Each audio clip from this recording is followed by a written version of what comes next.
صباح الخير، معكم محمد يسر من قناة الشرق العربي.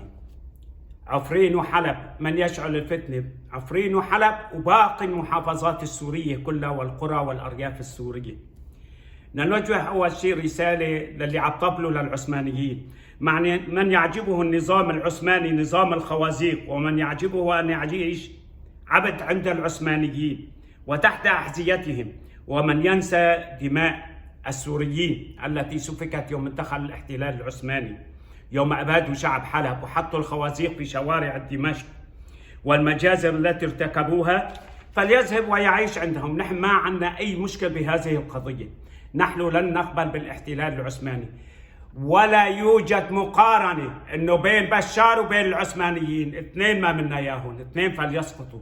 ما هو المشروع الذي يعد لحلب؟ للأسف الشديد ياسين أخطاي مستشار